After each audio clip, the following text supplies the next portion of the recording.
Muy bien, mis queridas profesoras y profesores, nos ocupa esta tarde hablar sobre un tema que consideramos bien interesante y bien importante en todo esto que hemos venido desarrollando a través de los 2 últimos meses. En estos 2 últimos meses hemos estado hablando de herramientas tecnológicas, hemos estado hablando de metodologías virtuales de evaluación, hemos estado hablando de educación inclusiva, hemos estado hablando de sistematización de experiencias educativas exitosas, hemos estado hablando de muchos temas relacionados con la educación y por supuesto con la tecnología. Pero consideramos también que es importante y necesario que reflexionemos sobre el tema de la cibercultura, que de alguna manera pues, recoge todos estos elementos de los que hemos estado hablando en estos 2 últimos meses. Digámoslo de alguna manera, y es que está emergiendo y cada vez con más fuerza una cibercultura, es decir, una manera de actuar, una manera de pensar, una manera de hacer, una manera de comunicarse en una época completamente distinta a la que muchos de alguna manera pudimos haber vivido hace algunos años atrás. Esta es una cultura que tiene que ver con la comunicación informática, que tiene que ver con el mercadeo también informático, que tiene que ver con la comunicación, que tiene que ver con la educación también a esos niveles. Entonces consideramos que es preciso que reflexionemos sobre este tema.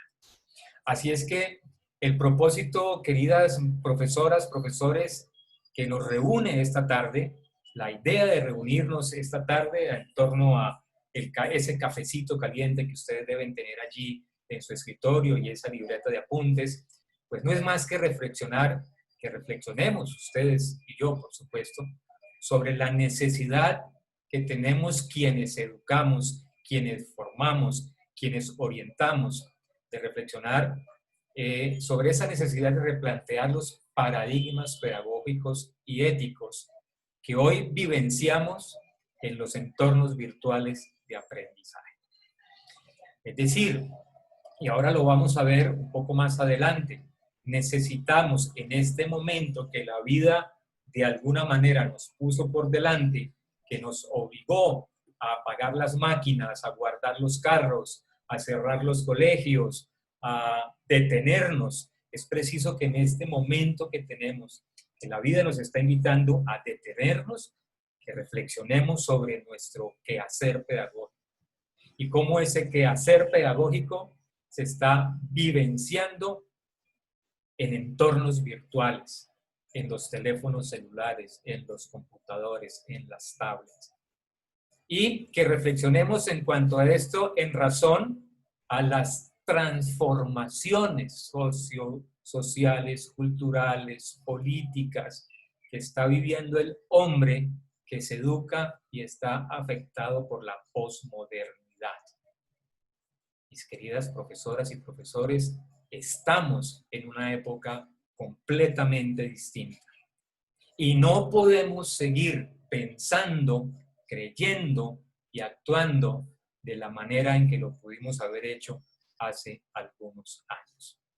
Así es que si estamos aquí sentados hoy viernes a las 4 de la tarde y elegimos no salir a las compras del 19%, sino que elegimos quedarnos en la casa frente al computador, es sencillamente para esto, para que en el transcurso de esta hora larga reflexionemos sobre esa necesidad que tenemos los educadores, los maestros, los colegios, quienes tenemos esa misión de educar, de replantearnos esos paradigmas pedagógicos y esos paradigmas éticos que hoy de alguna manera están llamados a, no sé si desaparecer, pero por ahora sí creería yo que a reformular. Entonces, quiero que nos detengamos un instante a repasar la historia de la educación a través de los tiempos, a través de los años.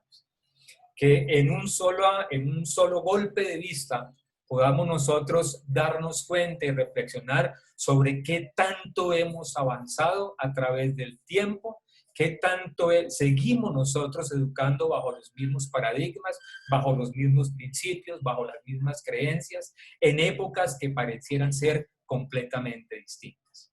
Y podíamos mirar el inicio de la educación por allá en la época de los griegos espartanos, cuando este sabio llamado Aristóteles se sentaba con sus estudiantes en ambientes completamente distintos a hablar de las virtudes del ser humano. Pero que paralelo a ello, en esas épocas también, las escuelas que, entre comillas, educaban a los niños, a los muchachos, eran escuelas militares, es decir, que desde muy temprana edad se preparaban a los niños solo y única y exclusivamente para la guerra, para que salieran a los campos a conquistar territorios, a conquistar naciones. Entonces era una educación básicamente de instrucción militar, era obligatoria, era una educación que bien podríamos llamar donde se pretendía modificar el comportamiento humano, las conductas humanas, a través del dolor y del sufrimiento. Era como la estrategia o la metodología de fortalecer el carácter y la conducta de las personas. Digamos que de alguna manera no les interesaba el conocimiento tanto, pero sí les interesaba formar hombres guerreros, hombres fuertes, de carácter fuerte, hombres disciplinados, hombres valientes. Eso fue el principio de la educación. Posteriormente, cuando la historia nos invita a viajar un poco por la memoria de la educación mundial, pues tenemos que irnos obligatoriamente a esa región llamada Prusia, que es donde generalmente se establecen los primeros sistemas educativos que después fueron copiados por las grandes regiones de Europa y trasladados también a las Américas, entre esas a nosotros. Estamos hablando del año 1700 después de la era cristiana o después de Cristo. Era una educación en esos años que dependía básicamente de las monarquías, de los reyes, y era una educación de clases y de castas.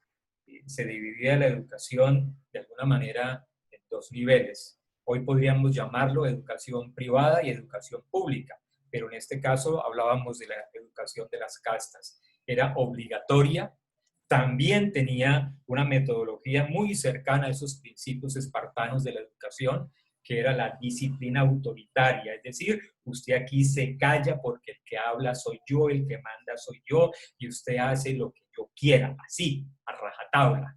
Pues usted se sienta, usted se para, usted se mueve únicamente cuando yo lo decida. Y básicamente era así porque esos grandes reinos lo único que buscaban eran que sus colonias pues simplemente fueran súbditos, gente que hiciera caso. Entonces se educaba a la gente para que la gente básicamente hiciera caso. Lo que se disponía el rey disponía, tenía que hacerse y todos tenían que obedecer. Por eso era una educación autoritaria.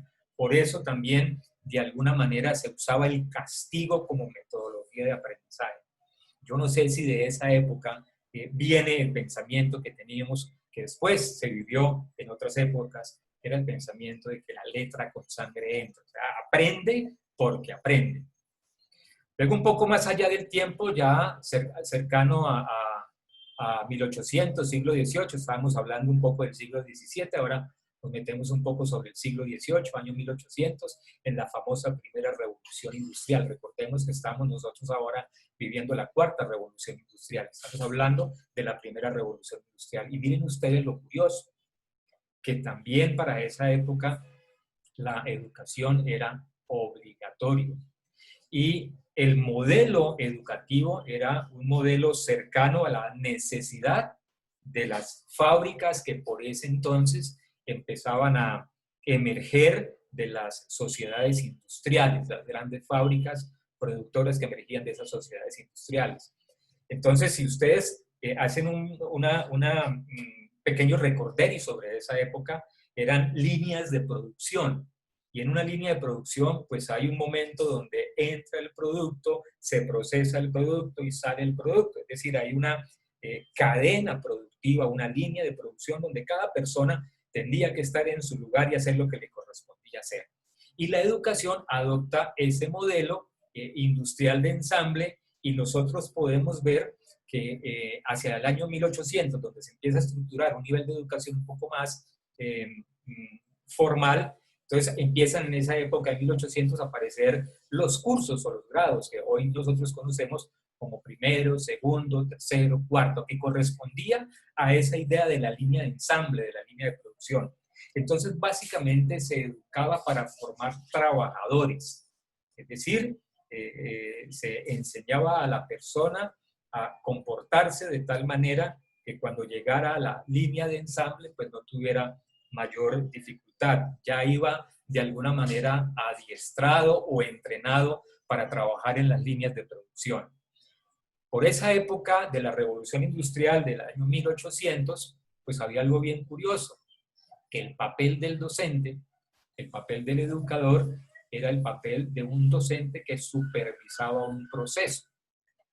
Entonces pensemos en el capataz de la línea de ensamble, en el que supervisaba que usted estuviera haciendo lo que realmente se había comprometido a hacer o para que lo habían puesto ahí en esa línea de ensamble. Y entonces imaginémonos el capataz con el palo, con el rejo ahí, pegándole a la persona para que no se quedara dormido, para que se despertara porque había que producir. El papel del docente era un poco relacionado con el papel del capataz en la línea de ensamble. Entonces también era un supervisor del proceso. Hay una canción que a mí me gusta mucho, no sé si alguno de ustedes la haya escuchado, que es de un grupo de rock que se llama Pink Floyd. Y en esa canción de Pink Floyd, ahí se observa claramente cómo era ese proceso, esa forma de educar del maestro, que era castigador también, que usaba también el golpe para educar, para formar, que era el mandamás del salón de clase, el que tenía la razón, y ahí se hacía lo que el maestro dijera, porque estaba entrenando a ese niño o a esa niña para que años más adelante hiciera parte de la línea de producción. Ahí también podíamos evidenciar nosotros, o a partir de ahí podemos evidenciar nosotros que se empieza entonces a crear el sistema repetitivo de la educación. Estamos hablando de 1800. Es decir, los contenidos siempre serán los mismos. El contenido del grado 2, el contenido del grado 3, el contenido del grado 4, todos los años siempre serán los mismos porque era una educación repetitiva, era igual, no cambiaba en nada. ¿Y por qué no cambiaba en nada? Porque el obrero necesitaba siempre el mismo conocimiento. Digamos que de alguna manera no tenía derecho a pensar otra cosa distinta. Eso. Sabe eso, conoce eso y hace eso. Punto. Luego de la Revolución Industrial, pasando el año 1800 y acercándonos un poco a 1900, ya sobre el siglo XX, en el inicio de la modernidad, estamos hablando de otro tipo de educación y curiosamente vemos sobre 1900 que todavía esas metodologías o principios que vienen heredados de 1700, del siglo XVII, pues vuelven a aparecer sobre finales del siglo XIX y principios del siglo XX. Es decir, que ya la educación que se estructura para esa época se conoce como una educación de modelo administrativo. ¿Qué quiere decir modelo administrativo? Que es el mismo Estado el que genera las estructuras educativas, que es el mismo Estado quien decide y quien define qué es lo que deben aprender los jóvenes, los niños o las niñas, qué es lo que debe aprender el ciudadano y cómo se debe formar el ciudadano. Es el Estado el que decide cuáles son los conocimientos que se deben transmitir en las aulas de clase. Por supuesto, entonces estamos hablando que la educación de 1900, finalizando el siglo XIX y empezando el siglo XX, era una educación con conocimientos preestablecidos. Es decir, ya habíamos adoptado del siglo XVIII, de 1800, un modelo, una estructura de educación basado en un modelo de ensamble, quiere decir primero primaria, segundo primaria, de un puesto, ¿no? Primero esto, después lo otro. Y a partir de allí, entonces, el Estado define el conocimiento. ¿Por qué? Porque el Estado necesita, la política estatal necesita un modelo de ciudadano, un tipo de ciudadano que después pueda vincular a las empresas. Esa es la definición que se hace allí. Por supuesto, el docente entonces ya no es un docente supervisor de un proceso, sino el docente adquiere otro papel y el papel del docente es el funcionario del Estado que hace que ese conocimiento se transmita tal y como el Estado lo ha definido. Entonces, por allá por el año de 1993, cuando se formula la Ley General de Educación, empezamos a cambiar un poco, a transformar un poco ese pensamiento. Pero básicamente estamos hablando de que el docente se instituye, la función docente se instituye para que él haga cumplir en el salón de clase frente a los estudiantes los contenidos que han sido definidos por el gobierno. Aparece también algo que ha venido heredado desde el siglo XI a.C., es que la educación también tiene un corte de disciplina, tiene un corte de, ahí quedó mal la palabra, no es obediencia, sino obediencia, y por supuesto es estandarizada.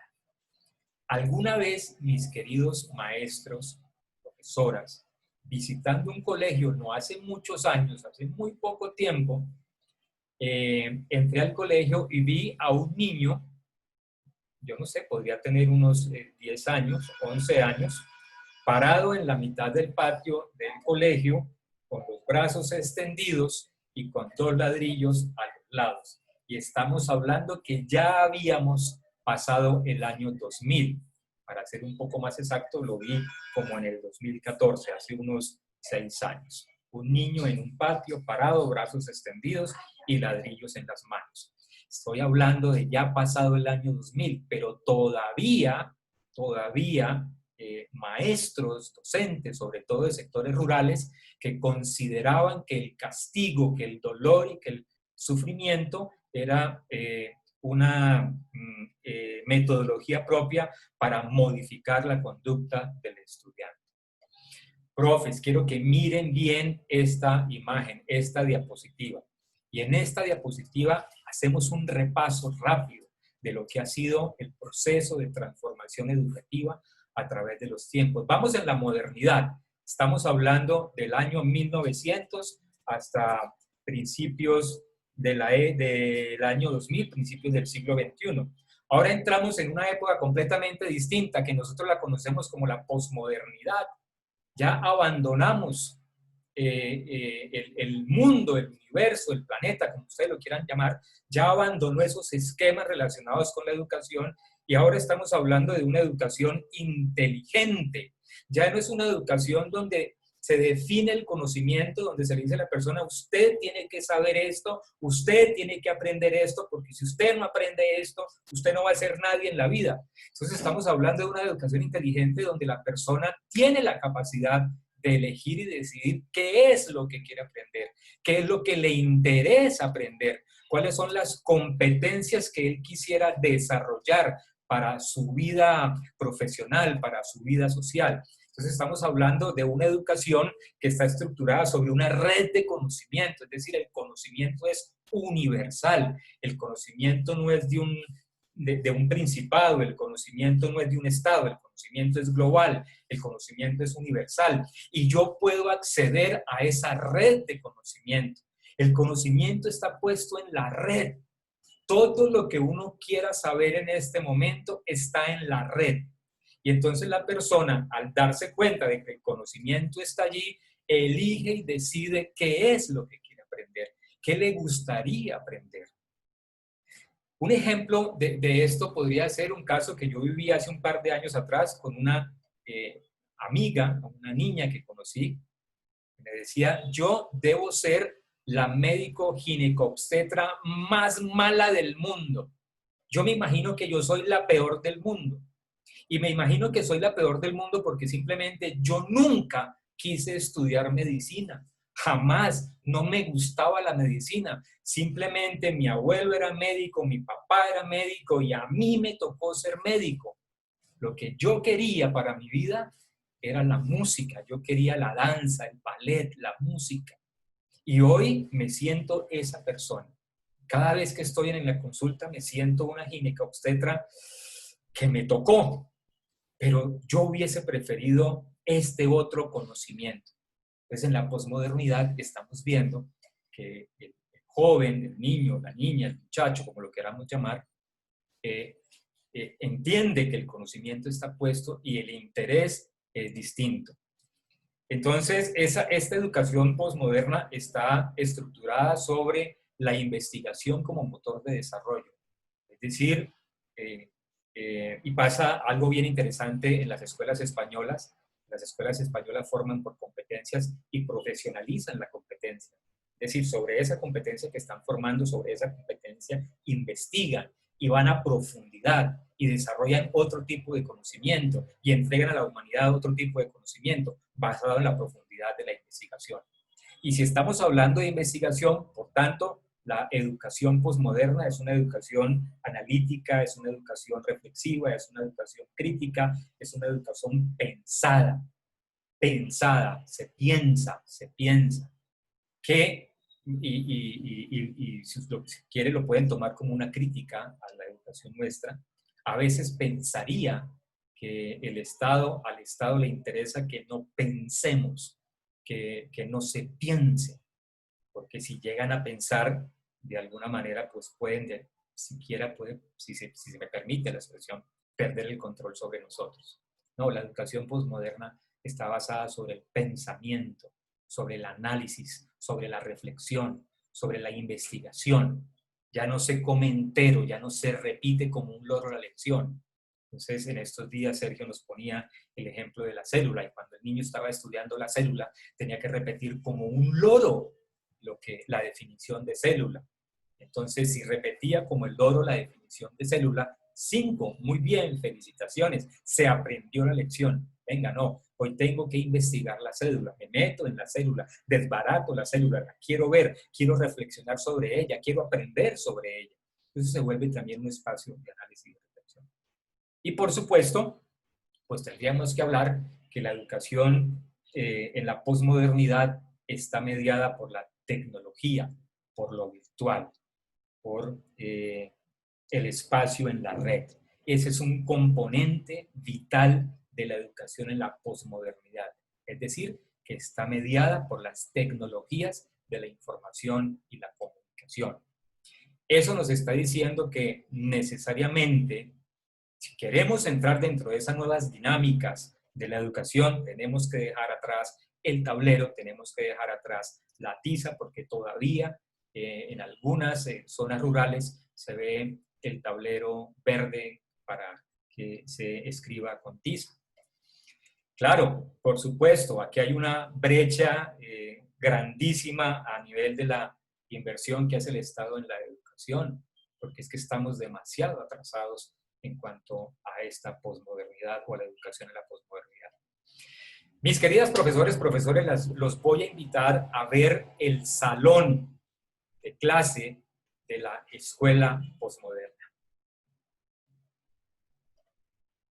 Permítame presentarles a ustedes el Wow Room.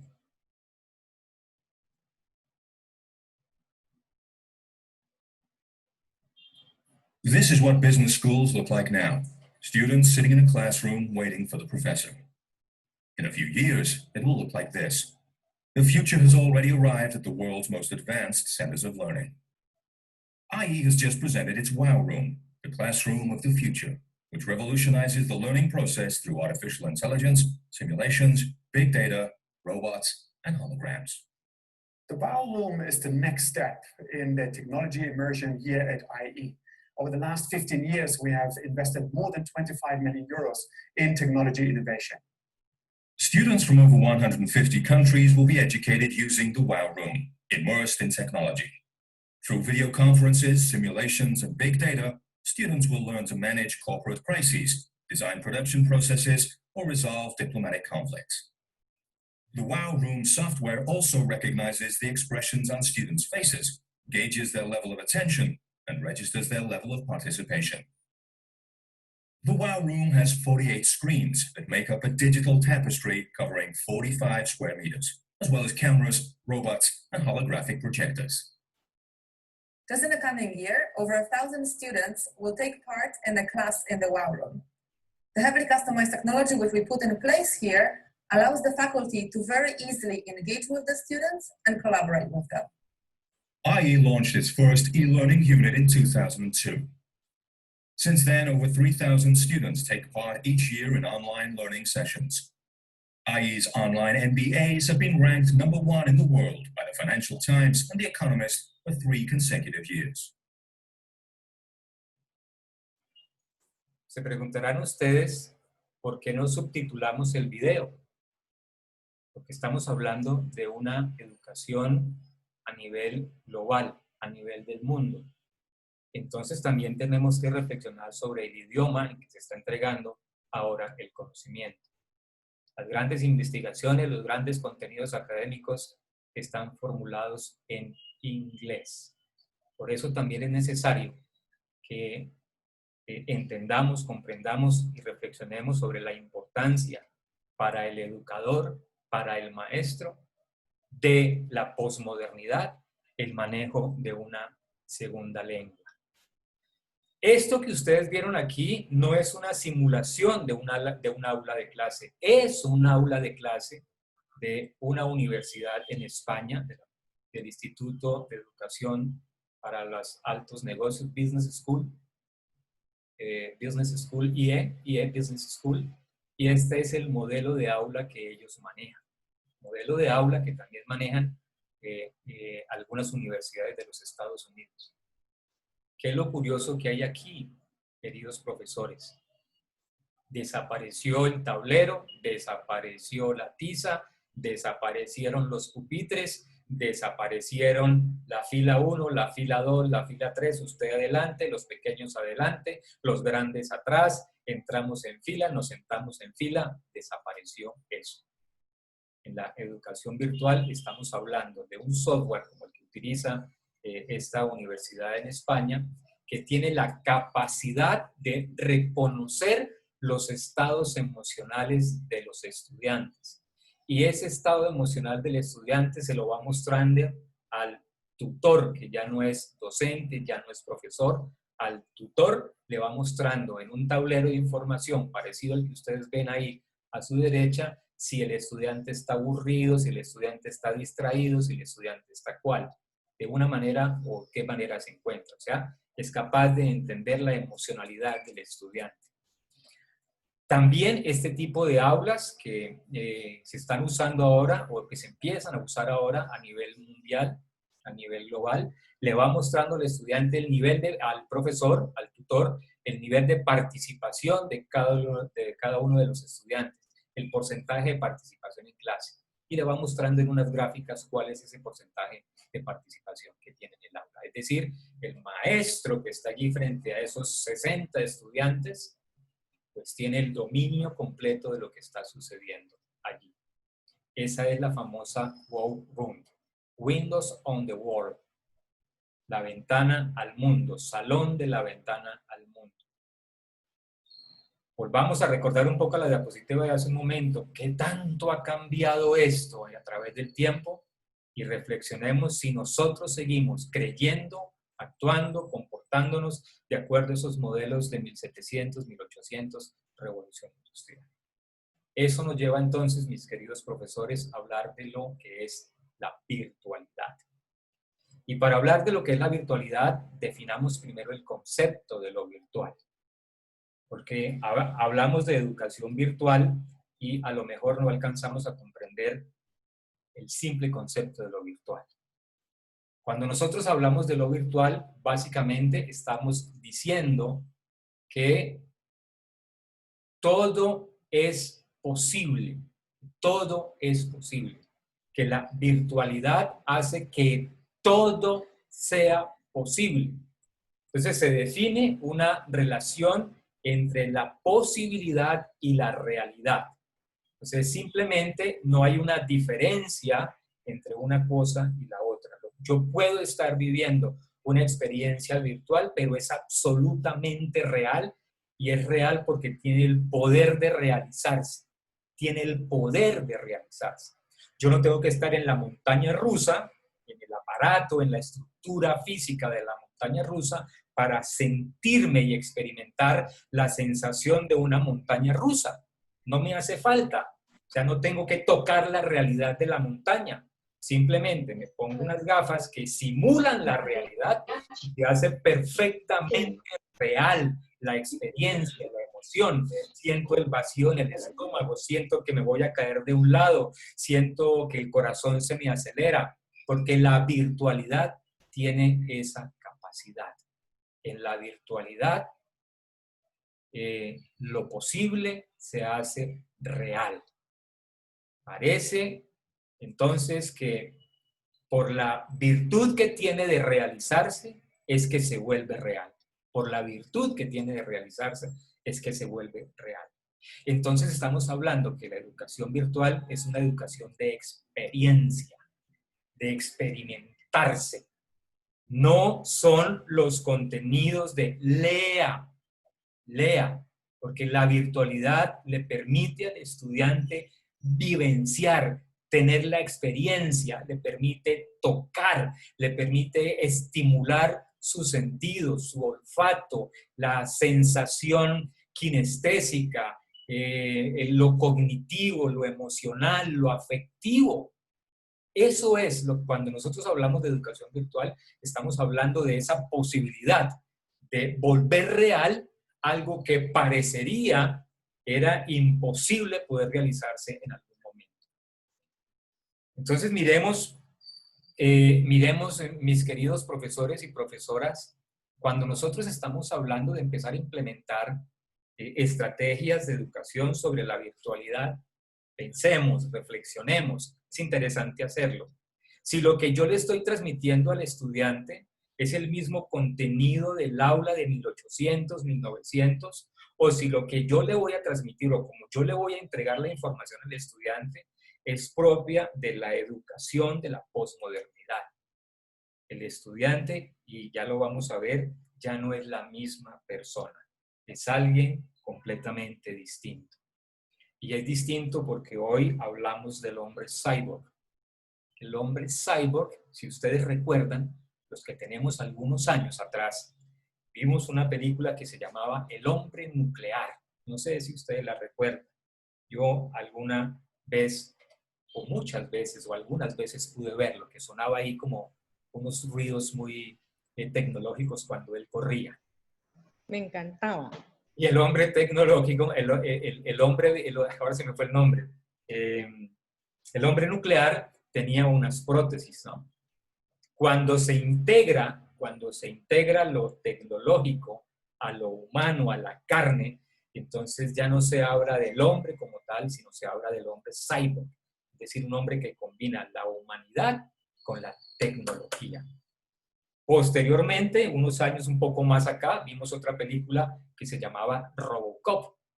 Y Robocop era un soldado que en una operación que tuvo que hacer, pues pierde la vida y le conectan a él su cerebro a todo un esqueleto o un armatroste completamente tecnológico. A eso nos referimos cuando hablamos del hombre cyborg. Significa entonces que el hombre posmoderno, el hombre de la posmodernidad, el niño de la posmodernidad, el joven de la posmodernidad, tiene un nuevo tipo de identidad digital. Ya no es el hombre de la sociedad como tal, entendida por la sociedad como nosotros la vivimos, que era la relación de la calle, sino que tiene una identidad completamente distinta y su identidad es digital. Es decir, su yo social, su yo real, ha sido reemplazado por el yo tecnológico, desplazado y emplazado por el yo tecnológico. ¿Por qué podemos hablar en esta época del hombre cyborg? Porque si ustedes se dan cuenta, aunque nosotros no tenemos el ojo biónico o la pierna biónica o no tenemos el cuerpo de Robocop, tenemos este aparatico que se volvió una extensión del cuerpo humano, casi como una prótesis de nosotros. Ya no andamos sin esto. Cuando usted sale de la casa sin el celular, le da angustia, le da afán, y entonces muy seguramente se estresa y si va muy lejos se devuelve porque esta prótesis se le quedó. Es como si el que no tiene una pierna y va a salir a la calle y se me quedó la pierna, entonces tiene que devolverse por la pierna. Nosotros somos esto.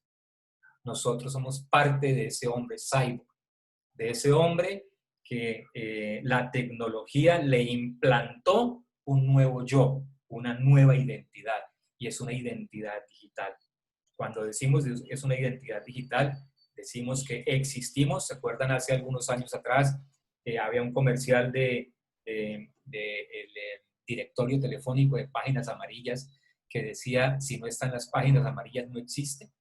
Bueno, hoy pareciera ser que si usted no está en la red, no existe. No tiene identidad. No se sabe quién es. Usted tiene que estar en la red. Usted tiene que estar en la red porque ese es el mundo donde ese hombre cyborg habita, donde tiene identidad. Él pertenece, entonces por eso están las redes sociales. ¿Cómo? ¿Usted no tiene Facebook? No, yo no tengo. ¿Cómo? ¿Usted no tiene celular? No, yo no tengo celular. Entonces usted es una especie en vía de extinción. Usted es de los viejos. Usted es de los viejos. Usted es un dinosaurio. Eso está llamado a desaparecer. Ahora tenemos que entrar en un universo completamente distinto, en un mundo completamente distinto, que es un mundo mediado por lo tecnológico. Entonces ya no somos ese ser de carne y hueso. Si me permiten ese comparativo, ya no somos ese ser de carne y hueso. Ahora somos unos seres tecnológicos, unos hombres cyborg, que aprendemos en la red, que aprendemos con recursos tecnológicos, que aprendemos con herramientas tecnológicas, que tenemos contacto con el mundo a través de lo tecnológico. Y estamos educando al hombre tecnológico, todavía con muchos pensamientos y creencias de la modernidad. Más, yo podría decir que inclusive con muchas creencias y pensamientos de la antigüedad. Antigüedad, modernidad, y estamos en la posmodernidad. Y ese hombre cyborg, que tiene una identidad digital completamente distinta, completamente diferente, porque esa identidad depende de lo tecnológico, pues miren que ni siquiera ya se representa como un humano, ya ni siquiera se representa como un ser de carne y hueso, sino que tiene una representación digital y electrónica. Y a través de esa representación digital y electrónica es que cobra vida, es que existe y es que habita en un universo completamente distinto. Yo estoy completamente seguro que ustedes han escuchado hablar de la famosa palabra avatar, no únicamente por la película Avatar. Por estos días, Facebook colocó una herramienta para que usted construyera su propio avatar, es decir, su propia identidad para la tecnología, para lo digital. Entonces le sale una carita muy bonita, pero no es usted, ese no es usted. Su yo real, recuerden lo que decía hace un momento, su yo real está completamente desplazado. Y entonces hay un yo completamente distinto, que es un yo digital, y ese yo digital está representado electrónicamente por un avatar. Y ese avatar existe, habita, cobra vida en las redes sociales, a través de los correos electrónicos, a través de los chats, a través de los blogs, a través de las narraciones, de los textos y de las imágenes. Esa es la forma como ese yo tecnológico habita. Entonces, yo subo una imagen y cuando yo subo esa imagen a la red social, estoy diciendo, estoy aquí, habito aquí, este es mi universo. Yo ya no habito en la calle. Y miren lo que está pasando en este momento.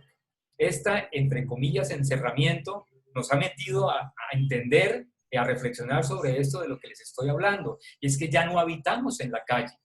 Ya no habitamos en la relación social como tal. Ahora tenemos una vida digital. Ahora tenemos una vida tecnológica. A esto nos han traído. A esto nos han traído. Y hemos venido todos muy juiciosos y muy obedientes a habitar en la red. Ya no habitamos en espacio. Ya no podemos, no sé cuándo, pero por ahora no podemos ir a restaurantes. No se puede ir a bares. No nos podemos ir a algún café a tomarnos un capuchino y hablar. No, ya no podemos. Porque ahora tenemos que habitar aquí, en la virtualidad, y se hace posible la interacción en la virtualidad. ¿Y cómo habitamos en la virtualidad? Entonces, habitamos a través de lo que nosotros narramos, de lo que nosotros contamos, de lo que pegamos ahí en Facebook. Me parece interesante y yo lo pego, eso es una narración, o lo que yo escribo, eso es un texto, yo pienso esta tal cosa, o la imagen que yo pongo, pero las imágenes que estamos colocando ahora, entonces aparecen unos recursos y unas herramientas tecnológicas bien interesantes que nos ponen gafas, que nos ponen orejas, que nos desfigura el rostro, que nos pone de una manera, que nos pone de otra, pero ya no somos nosotros, ya no somos nosotros. Y como ya no somos nosotros y no nos pensamos de esa manera, pues por supuesto tenemos que repensar también la manera en que transferimos el conocimiento y la manera en que estamos educando. Porque yo ya no tengo esa misma identidad.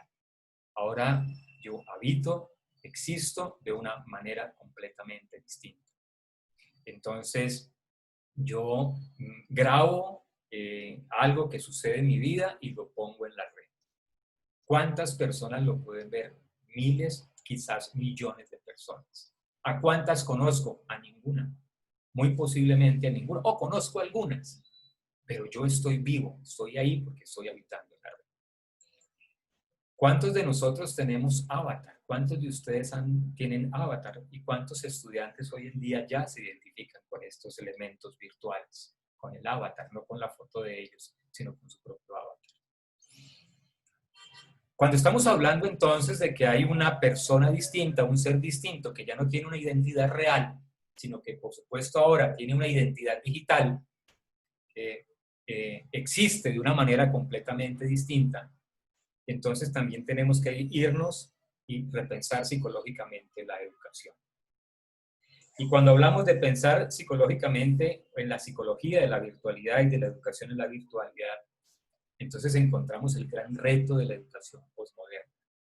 Y es no entender, sino comprender que estamos educando unas generaciones completamente distintas. Unas generaciones que se mueven en unas coordenadas completamente distintas, completamente diferentes, que tienen unos intereses completamente distintos, que tienen unas motivaciones completamente distintas, que viven unas experiencias completamente diferentes o distintas a las que muchos de nosotros pudimos haber vivido por allá en esas épocas de 1900. Ese es el gran reto de la educación en este momento. Que la educación entienda, comprenda, analice, reflexione sobre la generación a la que está educando. Les pongo un ejemplo. Hoy en día, digamos que la calidad de la amistad, si me permiten ustedes la expresión, la calidad de la amistad, se puede medir en la cantidad de veces que ese niño y esa niña o esos dos amigos o esas dos amigas chatean en el día. Entre más chateen en el día, más amigos son. Eso es completamente distinto. Entre más amigos, más chatean. Entre menos chatean, más distancia. No soy tan amigo de él, no hace mucho tiempo que no hablo con él. Luego su interés o su valor de la amistad es algo completamente distinto. Sobre esa nueva generación, Garner se refirió a ellas y la llamó la generación Apple. Otra los han llamado la generación Einstein y la mayoría de nosotros los conocemos como nativos digitales. Y cuando estamos hablando de nativos digitales, pensemos inmediatamente a niños que nacieron finalizando 1900 y empezando el año 2000. Nativos digitales. Una generación completamente distinta. Es una generación que le gusta argumentar, que le gusta discutir sobre las realidades sociales, sobre las realidades del mundo. Es una generación que está llamada a defender la naturaleza, a defender los animales. Es una generación que, como ustedes lo vieron seguramente en algunos periódicos, se encaraman en los árboles para impedir que ese árbol viejo lo tumben, lo corten. Es una generación que va a las orillas del mar a recoger el plástico que la generación de la modernidad dejó allí abandonada. Es una cultura completamente distinta, completamente diferente. Entonces aquí también la idea es que también nosotros pensemos en esto, como educadores, como maestros. Venga, detengámonos, paremos, respiremos profundo. ¿A quién estamos educando? ¿Cuál es la psicología de esa persona que estamos educando? ¿En qué piensa? ¿Qué lo motiva? ¿Qué lo interesa? ¿Qué experiencias para él son experiencias significativas de aprendizaje? ¿Será que repetir un texto como un loro se le convierte a él en una experiencia significativa de aprendizaje? Quizá los papás o los que somos papás no entendemos o no queremos entender que la cantaleta, que el regaño ya no funciona, que usted lo puede cantaletear, que usted lo puede regañar y eso ya no lo mueve, que si lo quiere meter al agua fría o a la pila helada, eso ya no lo mueve. Se aguanta, simplemente se aguanta. Entonces cierra los ojos y dice, hágale, porque ¿qué más hago yo? Ese es usted, y usted y yo somos completamente distintos. Entonces aquí también hay un llamado de atención a nosotros como educadores, a que repensemos un poco eso. Venga, ¿yo a quién estoy educando? ¿Qué estrategia, qué metodología? Y nos vamos a dar cuenta desde esta percepción de la psicología en la virtualidad y en la educación virtual, que también se habla de un modelo completamente distinto de aprendizaje. Entonces ya ni siquiera hablamos del e-learning, sino ahora estamos hablando del liquid learning. Hay un libro que a mí me gustó mucho, que leí hace muy poco tiempo, de un filósofo, creo, si no estoy mal, polaco, que se llama Zygmunt Bauman. Y Zygmunt Bauman hablaba especialmente de la posmodernidad o de la modernidad líquida. La posmodernidad la define como la modernidad líquida. Y dentro del concepto de la modernidad líquida, habla de la educación líquida y habla del amor líquido, de algo que es completamente distinto. Y cuando se refiere a lo líquido, está hablando del líquido como un compuesto que se adapta a cualquier forma. Cualquier forma. Usted coge una botella de una forma extraña y le echa agua, ese líquido se le adapta a esa forma extraña. A cualquier forma. Entonces, las universidades europeas, sobre todo allí en las universidades europeas, que es donde viene este concepto de la posmodernidad o de la modernidad líquida, ya están hablando del aprendizaje líquido. Y miren cómo empiezan ellos a definir el aprendizaje líquido. Lo empiezan a definir como una experiencia. Experiencia. Es decir, el aprendizaje líquido está basado en la experimentación, en vivirlo, no en escucharlo, en vivirlo, en poder experimentarlo, en el poder que me despierte emoción, que me exalte, que me mueva, que me transforme. Entonces, cuando hablamos de aprendizaje líquido, estamos hablando de experiencias que trascienden las metodologías, que van mucho más allá de las metodologías y que son capaces de integrar lo físico, lo digital y lo natural. Son capaces de integrar esos tres elementos para que ese estudiante viva esa experiencia, se adapte, se relacione su pensar, su sentir con esa experiencia. Desde ese escenario del aprendizaje de lo líquido, entonces ese aprendizaje es tan social como individual. Necesita tanto de lo colectivo como de lo individual. Necesita tanto de la reflexión, del análisis, de la crítica, como del hacer también. Entonces no estamos hablando de una educación eminentemente cognitiva que estaba sí, yo la puse. manejada única y Ya exclusivamente. la puse mucho antes que este. Que estaba manejada única y exclusivamente por el pensamiento y que calificaba únicamente la memoria o que calificaba únicamente la atención, ¿no? Recuerdan ustedes que en la libreta de calificaciones nos ponían una nota que se llamaba disciplina, y entonces en la disciplina, qué tan atento, qué tan obediente, qué tan disciplinado, modelos de 1800. Que es tan cognitiva como emocional, que también necesita sentirse, que también necesita experimentarse, que es tan activa como reflexiva. Entonces estamos hablando que aquí no hay una metodología definida, sino que como lo define la virtualidad, todo se hace posible. Todo se hace posible. ¿Para qué? Para que el estudiante experimente, sea un aprendizaje experiencial, vívido, vívido. Por eso a veces vemos en esa imagen que vimos cuando definíamos lo virtual, esas gafas de la realidad virtual, de la realidad aumentada, porque esa imagen que está de alguna manera produciendo un efecto en el cerebro lo lleva a sentir, a vivir esa experiencia.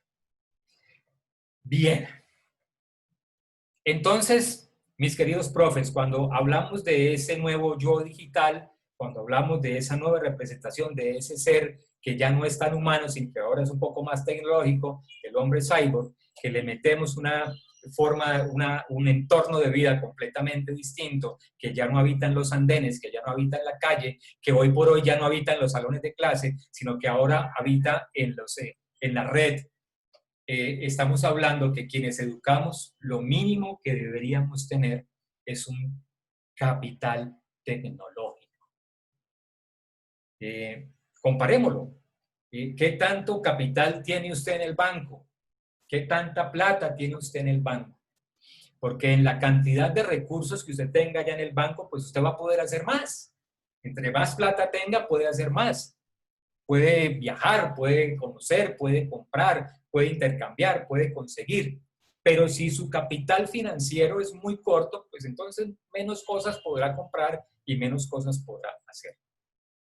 Aquí también tenemos que pensar en esto, y es que si yo soy un educador que vengo con unas herencias por allá de 1800 y 1900, y estoy educando a una generación completamente distinta, con unos intereses completamente distintos, de hecho, con una identidad completamente distinta. Necesito adaptarme a eso que el mundo me está invitando a que yo me adapte para no desaparecer de él. Y entonces, ¿cómo me adapto? Pues necesito un capital tecnológico. ¿Y cuál es ese capital tecnológico? ¿Cómo entendemos ese capital tecnológico? Pues una riqueza en sus saberes. Pero recuerde que ya no es el saber únicamente racional, cognitivo, sino que ahora es una riqueza en saberes prácticos, en el hacer, en estrategias para el hacer, para que ese proceso de enseñanza-aprendizaje que usted está orientando hacia sus estudiantes sea más cercano a las necesidades y a las identidades que ellos tienen. Entonces reflexionemos en esto, y esto es una crítica simplemente para que nosotros pensemos, no es para sentirnos culpables, sino para que nosotros pensemos. Estamos hablando de un muchacho que es perfectamente capaz de desbaratar este aparato y de volverlo a armar, y de nosotros que ni siquiera sabemos cómo hacemos para mandarle una información, o bien sea por el chat o bien sea por el correo. Que no tenemos ni idea cómo se graba un video, que no tenemos ni idea cómo se monta una diapositiva, una información de tal manera que esa información sea para esa persona interesante. Cómo mezclar la imagen con el video, con el movimiento, y cómo interactuar con ese video, con ese movimiento, con esa imagen, y cómo vuelvo eso interactivo. Ese es el reto del educador. Aumentar cada vez más su capital tecnológico, que es exactamente lo que hemos venido haciendo nosotros en el transcurso de estos 2 últimos meses, entregándoles a ustedes una información para que aumenten ese capital tecnológico. Por eso les he venido insistiendo. ¿De qué nos sirve a nosotros conocer que existe un recurso, que existe una herramienta, que existe una plataforma, si yo no experimento en ella, si yo no trabajo en ella, si yo no la uso y si yo no exploro en ella las posibilidades que ese recurso, que esa herramienta me está dando a mí, para que a través de ese recurso pues yo pueda transferir el conocimiento a mis estudiantes de una manera completamente diferente o distinta a como se venía haciendo desde 1800, siglo XVIII. Siglo XVIII, profesores, siglo XVIII. Si ustedes miran la mayoría de los colegios, de las plantas físicas de los colegios, son muy parecidas las estructuras a las estructuras de los institutos o de los colegios de la primera revolución industrial. Y estamos en la 4ª revolución industrial. Entonces, profesores, capital tecnológico, riqueza de saberes prácticos, estrategias, métodos usados en el proceso de enseñanza-aprendizaje. Y miren lo que dice allí, que incluye el dominio, no el conocimiento, porque ustedes ya lo conocen. Ustedes ya saben, ya conocen Classroom, ya conocen Loom, ya conocen YouTube, ya conocen, bueno, Pixabay, ya conocen Zencaster, ya conocen Zumbalú, bueno, Vivalú, lo que ustedes quieran, pongan el nombre que ustedes quieran, ya lo conocen. No estamos hablando de riqueza de conocimiento, estamos hablando de riqueza en práctica, en el dominio de la herramienta, en el dominio del recurso. Entonces estamos también, de alguna manera, en razón a esto que hemos estado hablando, tenemos que pensar en, venga, ¿cuál es mi capital tecnológico? ¿Cuál es mi capital tecnológico? Ya voy terminando, profes. Y por supuesto, como ya se han reemplazado, desplazado y emplazado otros entornos completamente distintos de aprendizaje, medio ambiente de aprendizaje completamente distinto, ahora todo mediado por lo virtual a través de la red, tendríamos que hablar también, por supuesto, de los comportamientos en la red. O sea, tendríamos que hablar de la ética en lo virtual. Y cuando hablamos de la ética, pues obviamente estamos hablando del comportamiento, de la conducta, de cómo actuamos, de cómo nos movemos. Porque la tecnología definitivamente afecta la conducta y el comportamiento humano. Definitivamente. Voy a ponerles un ejemplo simple, básico, simple, de la relación de dos personas que están hablando cara a cara, pero que al mismo tiempo están hablando aquí o están chateando por el celular. Entonces, estamos hablando que lo tecnológico afecta la conducta y el comportamiento humano. Es decir, sí, usted me está hablando, pero yo aquí estoy también interesado en esto. Y hemos visto personas que se sientan a almorzar, que se sientan a comer, que se sienta la familia a comer y se sientan con este aparato en la mano. Esto es tecnología, afecta la conducta y el comportamiento humano. Por supuesto, podemos ser el hombre cyborg, por supuesto, podemos ser tener esa identidad digital, pero quien opera ese aparato, quien está frente a la pantalla, es un ser humano. Y ahí se establece una relación, en la ética de lo virtual, se establece una relación entre la gente que es la persona y el artefacto. El agente y el artefacto. Si estamos hablando del hombre cyborg, entonces el agente y el artefacto es uno solo. Es uno solo. Entonces, yo puedo usar la tecnología para bien o puedo usar la tecnología para mal. Soy lo mismo. Yo tengo un teclado y en ese teclado que yo tengo, que es una extensión del sí mismo, del yo virtual, ese teclado yo puedo escribir un texto que ofenda, un texto que calumnie, o por el contrario, puedo escribir un texto que construya, que eduque, que forme. Y ahí es donde uno tiene que entrar a mirar esa línea entre la persona y el artefacto, esa línea de la ética, de lo moral, la moral de lo ético. ¿Qué nos está haciendo falta? Nos está haciendo falta, por ejemplo, y esto lo dejo como reflexión para las instituciones educativas. Si en este momento las instituciones educativas están mediando los aprendizajes a través de la red, mediada por entornos virtuales de aprendizaje, pues creería que es el momento en que las instituciones educativas empiecen a pensar en los preceptos deontológicos que se van a construir, que se van a diseñar, que se van a ejecutar para ponerle límites a esto. Hay un ejemplo bien interesante que se construyó. Pueden buscarlo en Internet. Y en Internet pueden ustedes buscar el código de autorregulación ética de los blogueros. Ustedes saben que se empiezan a construir comunidades. Los blogueros son una comunidad. Es decir, son personas que se dedican a escribir lo que piensan, a escribir lo que sienten. Entonces, desde ese escenario que yo puedo escribir lo que pienso, porque es que en la virtualidad o en la red todo existe, y todo está bien y todo se puede, entonces yo puedo empezar a coger mi blog y empezar a escribir barbaridades de las demás personas. Entonces ellos, esa comunidad de los blogueros, construyeron su propio código de autorregulación, su propio código ético de comportamiento.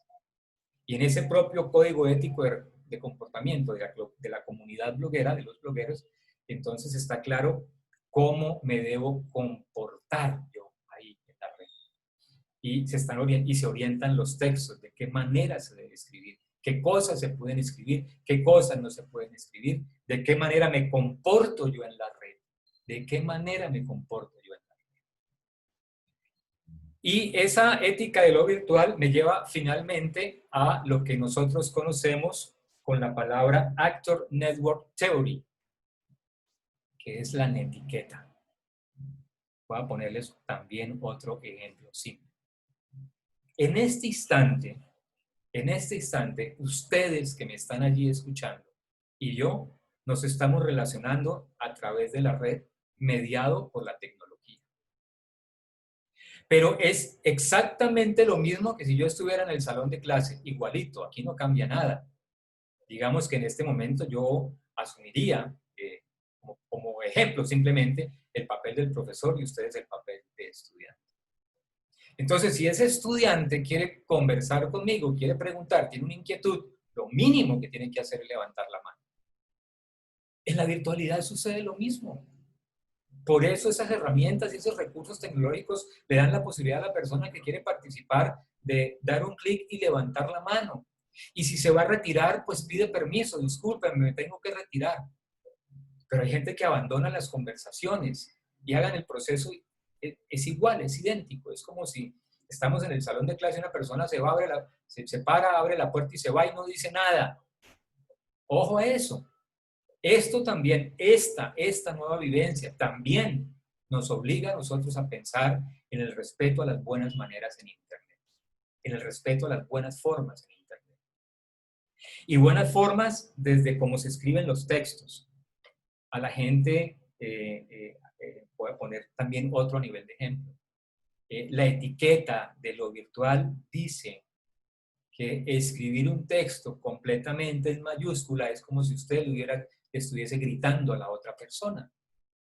No escriba texto solamente en mayúscula. Esos son buenas maneras en Internet. Hasta forma de relacionarse con los demás usuarios.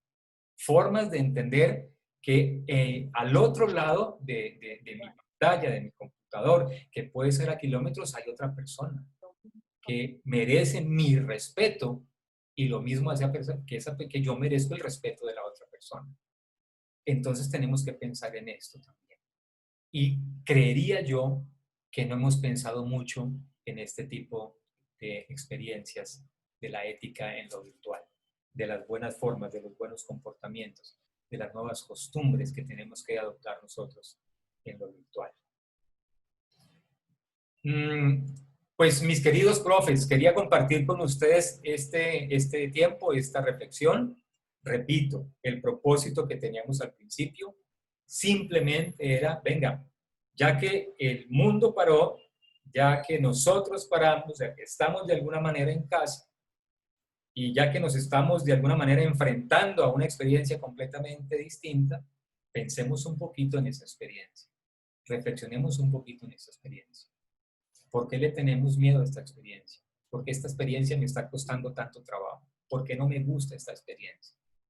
Pensemos un poquito y reflexionemos también que las épocas han cambiado, que estamos en una época completamente distinta, que el mundo, el universo, se mueve, se movió y yo me quedé quieto o yo me estoy quedando quieto.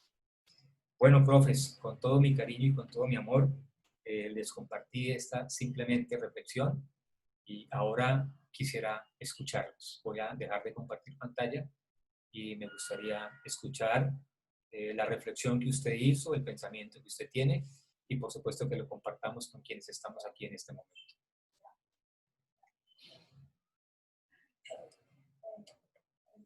Bueno, Estela, que tiene la mano levantada. Gracias, Estela. Escuchamos. Hola, Hola, buenas tardes. Eh, Gracias. Bueno, yo primero, más que hacer preguntas, mi intervención va encaminada primero a darte las gracias a ti y al... ¿Perdón? Y te escuchamos. Ok. Decía que pues mi intervención está primero que todo encaminada a darles las gracias a ti como ponente y pues a la organización que hizo esto posible, porque la charla que tú acabas de compartirnos es una charla que pienso que debe hacerse con frecuencia y la he escuchado ya en otras oportunidades, no contigo, sino con otros ponentes, y sigo pensando que es una forma de seguirnos alimentándonos en esta era digital. Eso por un lado. Algo que no debemos olvidar cuando estamos con estudiantes en aula y ahora en este tiempo de, de pandemia, que pues muchas personas les tocó ingresar a la virtualidad de un día para otro sin tener como la experticia. Entonces, es como una manera de reflexión. Por otro lado, la citación de Pink Floyd, cuando haces alusión a la canción The Wall, cuando dice que los profesores dejen tranquilos a los estudiantes. Es maravilloso. Yo siempre pongo también ese ejemplo con Pink Floyd. Por último, me gustaría como saber si tienes alguna propuesta encaminada a esta parte educativa del manejo de la tecnología, del buen uso de la tecnología, porque si bien nos llega información diaria por las redes, bueno, y todo el mundo se queja que todo el mundo está con el teléfono en la mano, como dices tú, la prótesis, la extensión de la persona.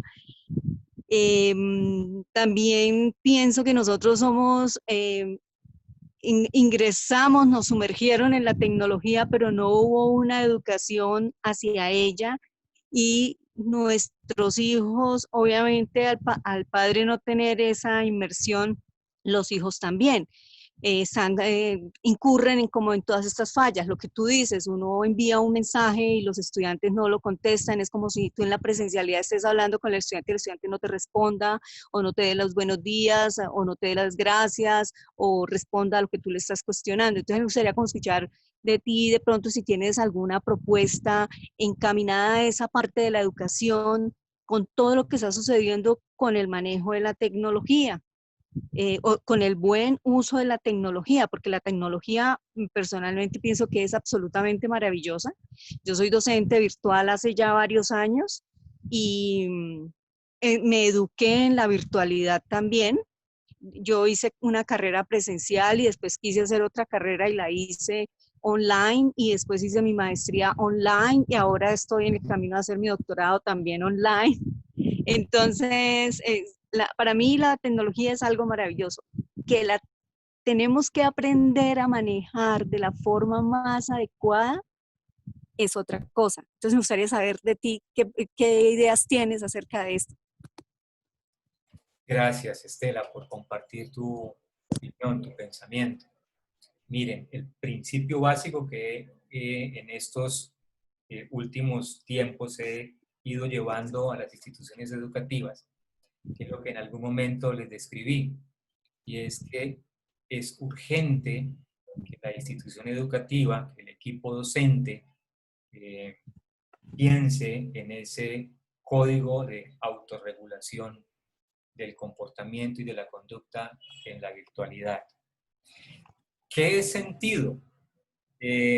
Yo no sé y lo voy a expresar con respeto, con mucho respeto. Y he sentido que hay una negación de los cuerpos docentes a querer vivir esta experiencia de lo virtual, que se niegan a vivir esta experiencia de lo virtual. Y entonces, de alguna manera, hay cierta resistencia, ¿no? Pues eso no lo vamos a necesitar, ¿eso de qué nos va a servir? Eso no sirve para nada. Aquí tenemos algo que se llama, se me olvidó el nombre, Es un librito pequeño que tienen los colegios, se me fue el nombre. Si alguien me lo puede decir, por favor. Manual de convivencia. El manual de convivencia, gracias. Está el manual de convivencia. Sí, exacto. Pero ese manual de convivencia está adaptado a esa situación física, de convivencia física como tal. Pero miren que ninguno de nosotros estaba pensando o tenía dentro de su proyecto. Bueno, no sé si ninguno, eso me parece que ya no tengo por qué generalizar tanto. La mayoría de nosotros no teníamos en el radar que una situación de estas nos fuera a pasar, que nos cambiaran los entornos de aprendizaje. Y entonces, al cambiar los entornos de aprendizaje, nos están diciendo, venga, esto, como yo les decía ayer, esto ya no tiene reversa, esto ya no va de para atrás. Al menos 2020 se terminó así. Al menos 2020 se va a terminar así. Y estoy completamente convencido que vienen unos cambios a nivel de la educación bastante fuertes en relación a la tecnología.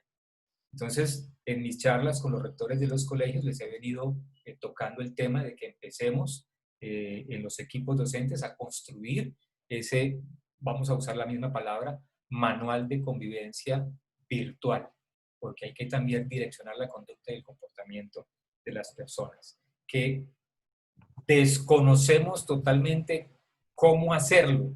Venga, ¿y eso cómo se hace? Es que yo nunca había vivido esa experiencia. Bueno, afortunadamente, pues hay muchas personas, como Estela, que nos acaba de compartir, que se ha educado en lo virtual y que ya tiene un conocimiento de lo virtual bastante amplio. Y hay aquí otro gran ejemplo que les mostré, que son esas aulas que ahora se están utilizando en las universidades de Europa, que son capaces de medir todo el comportamiento de un estudiante, desde lo cognitivo hasta lo emocional, y que el profesor tiene esa información allí. Eso por un lado. Segunda estrategia, en las escuelas de padres que he tenido la oportunidad de dirigir, le he venido tocando el tema a los padres de familia. Porque los padres de familia también están afectados por lo tecnológico. Tampoco saben cómo hacer. Tampoco saben qué hacer. Entonces tenemos que empezar a trabajar en los equipos docentes de las instituciones educativas, empezar a pensar en serio que esto que nos está cogiendo el día, que tenemos que empezar a actuar y adaptar nuestros modelos a estos nuevos requerimientos de la educación. Bueno, otra mano que tengo por aquí, María del Pilar, tiene la palabra. Hola, buenas tardes, Germán. ¿Cómo está? Buenas tardes, profes. Bueno, yo sí comparto muchísimo lo que dijo al final. Y es como, mejor dicho, en pocas palabras, el que le caiga el guante, que se lo chante y párele bolas al día. Es como el lenguaje coloquial. Yo lo viví en experiencia cercana manejando un colectivo docente, y es triste ver, para la educación no hay edad, para la pedagogía no hay edad. Entonces, en vez de nosotros quejarnos, la tecnología bien manejada es muy funcional y nos invita al progreso, a la evolución, al crecimiento en todos los aspectos, ¿no? Porque me puede hacer crecer como docente, pero me puede hacer crecer también en la venta de un producto, en posicionar un producto, en poder mostrar un perfil, bueno, en muchas facetas. Pero sí, lamentablemente, hay docentes que se quieren quedar en el tiempo, en la forma de su enseñanza. Yo lo viví de cerca con un colectivo que tocó a mi cargo, que había una docente que me decía, a mí no me ponga Classroom, que es tan sencillo de manejar, ¿no? Y que al contrario, aprender todas estas herramientas digitales sí exige más tiempo, porque aprender a manejarlas exige más tiempo. De hecho, mire, estamos en unas capacitaciones donde nos exige 2 horas, 3 horas, y fuera de eso implementarlas, pero ya una vez aprendiendo todas estas herramientas, lo que va a hacer es que se nos va a facilitar el trabajo. Entonces, habían docentes que, aparte de estarse quejando que estoy trabajando más del tiempo y que ese no es mi tiempo y que eso no sé qué, que afortunadamente tenemos trabajo, que nos están pagando, que nosotros los docentes seguimos trabajando, a diferencia de miles de colombianos que se quedaron sin trabajo. En vez de mirar esto como una oportunidad, lo que vieron fue la oportunidad para volverse quejumbrosos y decir, yo de WhatsApp no quiero salir, yo no quiero aprender otras cosas, ¿no? Y son docentes que uno les pone siquiera a hacer un parcial innovador y no salen del mismo formato, de la misma estructura, y el estudiante se cansa de eso. El estudiante dice, uno escucha los mismos estudiantes, profe, pero es que las clases de ella siempre son lo mismo, siempre dice lo mismo, siempre muestra la misma diapositiva, siempre. Entonces, yo oigo eso y a mí me da pena ajena con el estudiante. Uno, para implementar una tecnología no se necesita ser de una ciudad, de un pueblo, de un municipio, de una provincia. Eso va en uno como persona, querer innovar, querer tener, digamos, investigación, tecnología, para poder tener algo positivo que mostrar al estudiante, que enseñarle, ser un ejemplo para el estudiante. Y para eso nosotros no necesitamos tener edad. ¿Quién dijo que un docente de 50 años, 60 años no puede aprender tecnología y volverse el ducha? Y le puede llevar la experiencia, le puede llevar ventaja a un docente de 30 años que incluso puede tener doctorado, ¿sí? Para eso no hay edad, para eso son ganas y voluntad de crecer. Y conocer todo esto, estar en todo este espacio. Gracias, María. Gracias, María del Pilar. Sí, aquí hay una observación interesante y es que tenemos que pensarnos en esas nuevas generaciones. No nos podemos seguir pensando en las generaciones atrás, sino en estas nuevas generaciones. Alberto, tiene la palabra. Sí, Germán, muy buena tarde y demás compañeros participantes. Verdaderamente hemos llegado a un punto donde nos ha tocado vivir un escenario de vida, y más específicamente la educación. En la historia que hará marcado en este año 2020, esa nueva forma de mirar y visionar nuestras necesidades, y más desde el punto de vista educativo. Gracias, Germán. Gracias, compañeros. Gracias, muy amable, Alberto. Gracias por su opinión. Sonia Milena. Sí. Sonia. Hola, buenas tardes. Sonia, la escuchamos. Hola, buenas. Ay, perdón. Ya. Sonia, la escuchamos. ¿Aló? A ver, ¿qué nos pasó con Sonia? Un momento. Sonia, ¿puedes habilitar el micrófono, por favor?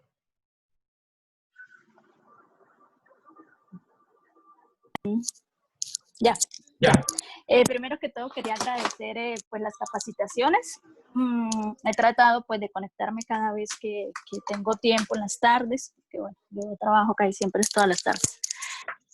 Pero lo que sí quería decir al respecto de esta situación, pues que esta nueva modalidad de trabajo nos sorprendió a los profesores, pero sí quería pues que reconociéramos que los estudiantes están bastante perdidos. Nosotros creíamos que esta generación de estudiantes que tenemos habían nacido con un chip más avanzado que el nuestro, que eran más que interactuaban más con la parte informática, sí, con la parte ofimática, bueno, en fin, y resulta que yo no sé si es por falta de interés, por pereza o por qué será apatía, pero estos muchachos no se toman la molestia tampoco de aprender, ¿sí? Nosotros los profesores hacemos hasta lo imposible, todo lo que nos ha tocado aprender. Yo soy como en la mitad, no soy ni tan vieja ni tan joven, pero yo me intereso por aprender y yo creo que por eso es que nosotros avanzamos, ¿sí? O sea, por el interés. Pero si nosotros vemos la otra parte que es nuestros estudiantes, nos damos cuenta que no, ellos nada, siguen en la misma, o sea, con ese desinterés, como que, como que no le interesa ir más allá, no pude, entonces toman las cosas más fáciles para ellos y nos complican a nosotros la vida. Sí, entonces, bueno, eso era lo que quería compartir. Gracias, muy amable. Hay una persona psicólogo que me gusta leer mucho. Él habla de las relaciones en el orden sistémico. Y en ese orden de relaciones desde lo sistémico, él habla de que el padre da y el hijo toma. De alguna manera dice, el adulto, el grande, es el que da y el estudiante es el que toma. Yo lo pondría de esta manera. El docente da, el estudiante toma.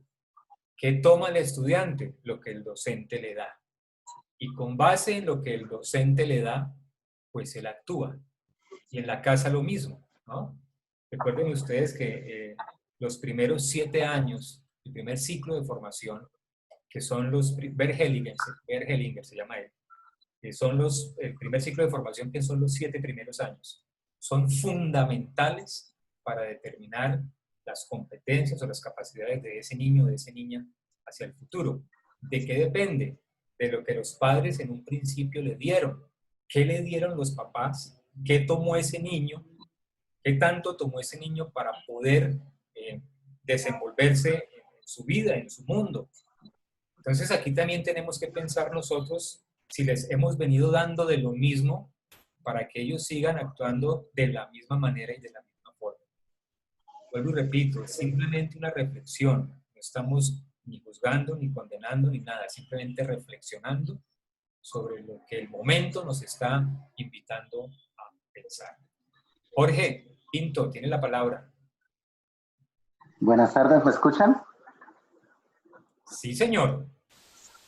Ok, muchísimas gracias. Gracias por la invitación, por la comprensión. La verdad, hablando de todo esto, realmente para mí también la plataforma Zoom es nueva, ¿no? Nosotros, afortunadamente, en el colegio donde trabajo, pues se está implementando el uso de la plataforma Meet. Entonces, para mí es algo nuevo. No sé si tengo la mano alzada, no sé si me escuchan, entonces es algo muy nuevo para mí. Bueno, ¿qué resalto? Pues de entrada, muchísimas gracias. Es importante que como educadores tengamos la oportunidad de que nos muevan el paradigma. En ocasiones estamos tan seguros de lo que sabemos y cómo lo sabemos que nos creemos templos del conocimiento.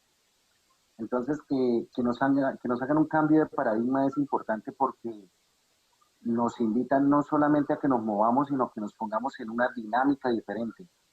Planear una clase, que esta clase se espere que llegue a los muchachos, donde ellos se les muevan no solamente las emociones, sino las intenciones, su misma forma de actuar, su ética. O sea, es realmente hacer un nuevo cambio de mentalidad. Entonces, pues nada, es una invitación a que nos dejemos cambiar el paradigma. De igual forma, nosotros como docentes tenemos también algo muy súper del siglo pasado y es pensar que el estudiante se mide con una nota. Y eso es algo que es importante que nosotros cambiemos ese chip. Porque sí, es importante una nota. O sea, la nota es algo cuantitativo que pues no lo piden los sistemas. Bueno, está bien. Pero más allá de una nota es el niño cómo está haciendo las cosas, el niño cómo se está adaptando también a este medio. Como lo mencionaba la compañera, si bien es cierto ellos son nativos digitales, ellos no saben cómo ser nativos digitales. Su discurso, su narrativa es totalmente tecnológica, pero en muchas ocasiones ellos no tienen conceptos claros, bases, no tienen una ética sobre lo que estamos haciendo, lo que se está haciendo. Entonces, en tus palabras también me parece muy adecuado. Nosotros somos, y pues no quiero pues exagerar, pero sí somos como un faro. Somos esa línea de ellos, donde ellos observan nuestras acciones, nuestro proceder, y es una línea de acción para que ellos también puedan actuar. Es importante que sigamos firmes en eso, que nos dejemos cambiar de paradigma. Y pues para ir concluyendo, para no hacerme tan extenso, siento yo que una pregunta, entrando en esta dinámica lo que tiene que ver con la educación líquida y demás, es una pregunta muy hacia nosotros.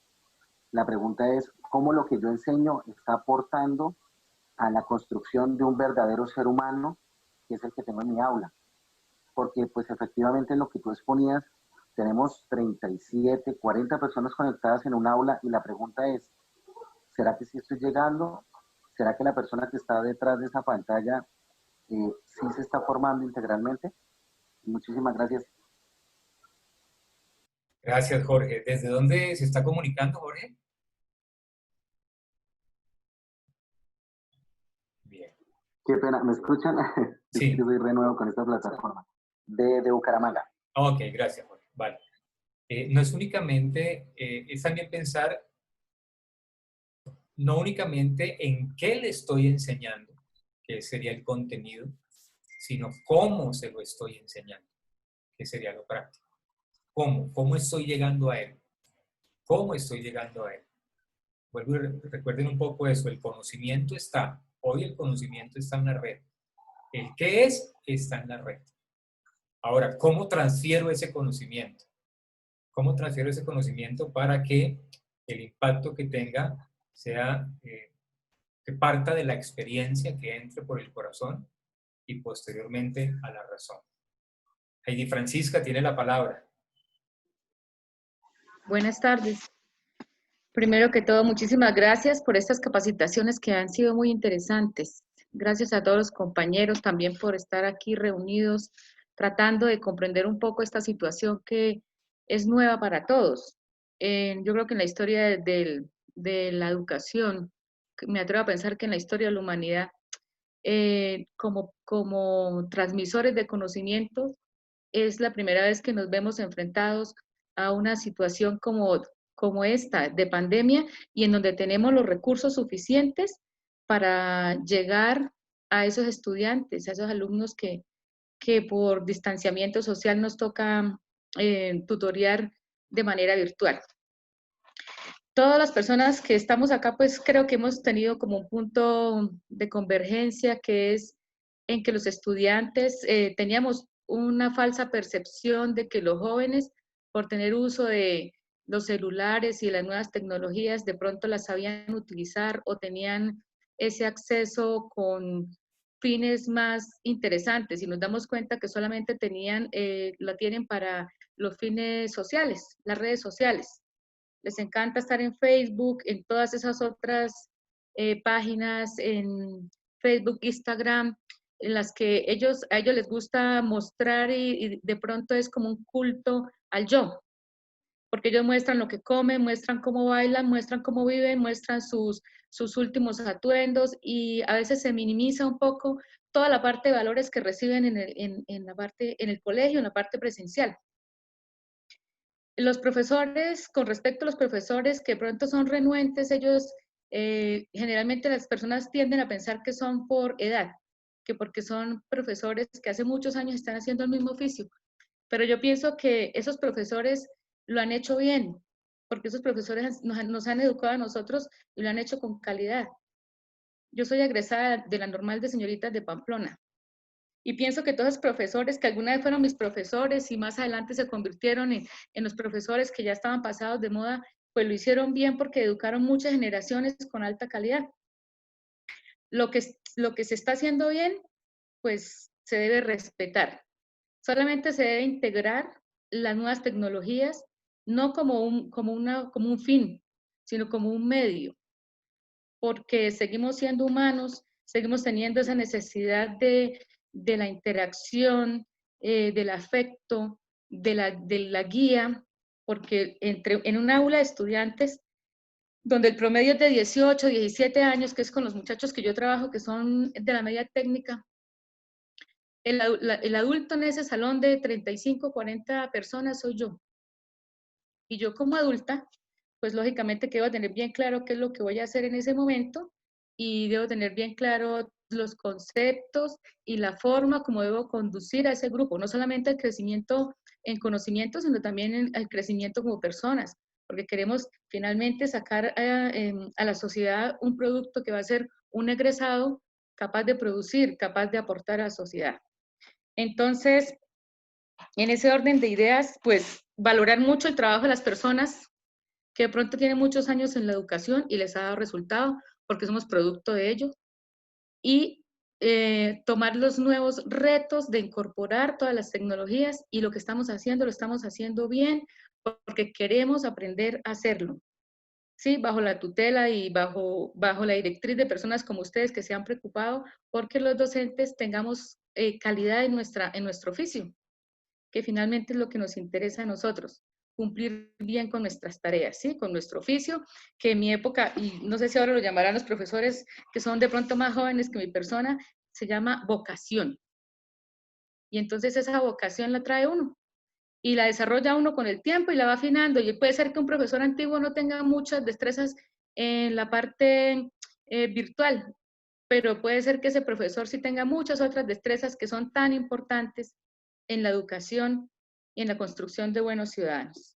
Entonces les agradezco mucho por estos espacios y un abrazo a todos los compañeros, que creo que soy la única norte santanderiana, y les sigo saludando y pasen por Pamplona, por Bochalema, bienvenidos. Muchas gracias, profesor.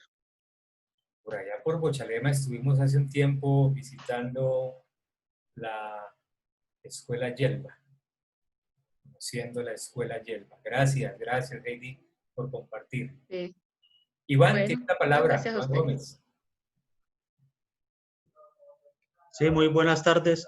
Primero agradecer a coprofesores por este simposio de esta semana que hubo, al profesor que nos asesoró en el día de hoy.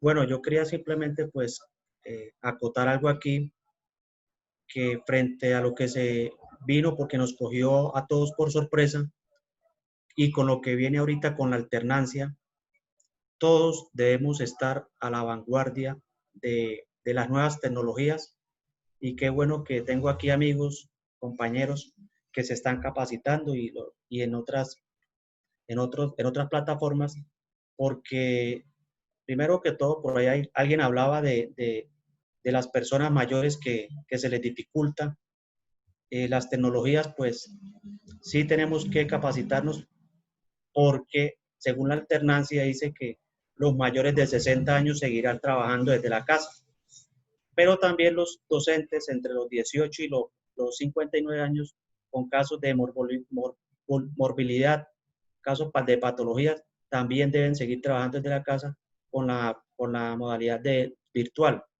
Entonces es para felicitar a los compañeros pues que están en esta capacitación, y que nos toca seguir. Ya hay plataformas en Colombia Aprende, que podemos también estar conectados, y no, era eso. Muchísimas gracias. No, muchísimas gracias a usted por compartir su pensar, su sentir. Iván, esto es importante. Estela nos decía hace un momento, ¿alguna idea? No, la idea es que tenemos que construir entre todos algo nuevo, algo que nos ayude, que potencie, nos saque de este bache por el que muchos estamos pasando, ¿no? Bueno, estábamos preparados para una experiencia de este tipo. Francisco, bienvenido, tiene la palabra. Gracias, don Germán. Buenas tardes para todos. Sobre todo yo coloco como un paradigma grande fue el papel de los papás, porque ni los profesores, ni los padres de familia, ni los estudiantes estamos preparados para este gran salto que nos tocó dar, porque es que la presencialidad pasamos a la virtualidad y le ha costado mucho a los papitos. A los papás es lo que más les ha costado, porque ellos sienten que esto de pronto no es educación, ¿sí? De pronto uno cuando interactúa con ellos no sienten que esto es una forma de educar. Y lo que sí don Germán, ¿quién sabe esto cuánto se va a quedar? Que dimos un paso, yo creo, enorme. Todos los docentes dimos un paso enorme. De pronto los que trabajan en las universidades o los que de pronto hemos estudiado a distancia, pues habíamos trabajado en algo de esto, ¿sí? Pero de pronto lo habíamos como abandonado, pero ahorita nos tocó retomarlo a todos. Hasta el profesor ese más antiguo que de pronto decía la profesora Heidi, hasta el profesor más nuevo, que de pronto lo vio en la universidad pero lo había abandonado, y nos tocó retomarlo a todos y empezar a trabajar con esto, con lo que tengamos, con WhatsApp, con Facebook, con todo lo que tengamos. El problema es que lo que usted decía, tenemos que educarlos, y más adelante saldrá como el manual de convivencia del manejo de todo esto. Y ya de pronto nos va a volver después, más adelante, como una normalidad, algo normal para todos. Es cierto, Francisco, así es. Bueno, mis profesores, para mí ha sido un placer, muchas gracias a quienes han escrito aquí en el chat. Nubia le dice a Heidi que muy bien, profe Heidi, ante todo el humanismo, estoy completamente convencido. El que tiene en la mano un celular es un ser humano, el que está detrás de la pantalla o frente a la pantalla es un ser humano, entonces por eso la necesidad de mediar de alguna forma el comportamiento y la conducta de la tecnología. Luz Estela, muy buena reflexión del tema de hoy, muy buenos aportes de los participantes. Esperanza, infinita gratitud por tanto apoyo en estos momentos. La hermana Yanira Carrillo, saludos y sentimientos de gratitud de parte del Colegio de la Presentación de Piedecuesta. Gracias, hermana, por estar con nosotros. Emily Mantilla, me retiro, muy agradecida por todos sus aportes. Bueno, Francisco, ahí le dejé el número celular.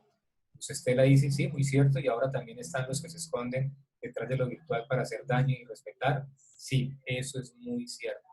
Eso es muy cierto. Por eso hay que entrar también a legislar sobre estos temas de virtualidad. Muy bueno, profesores. Pues nada, muchas gracias a ustedes. Me encantó compartir esta tarde con ustedes. Espero haya sido una tarde provechosa. Los espero mañana, sábado, 10 de la mañana. De verdad, una experiencia magnífica. Van a conocer una experiencia de educación virtual real, magnífica, con unos testimonios espectaculares, con unos resultados espectaculares. Una experiencia simplemente para motivar, para que nosotros como educadores, como docentes, interioricemos la idea de que somos capaces de lo que queramos. Somos capaces de lo que queramos. Entonces, de verdad, los invito a que no se la pierdan por nada del mundo.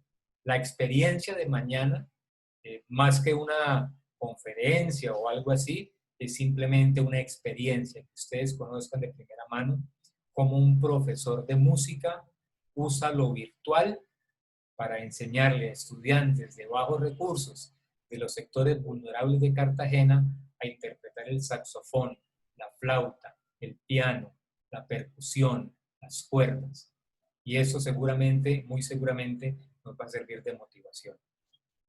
Un abrazo para todos. Muchas gracias por acompañarme esta tarde. Nos vemos mañana en punto de las 10 de la mañana.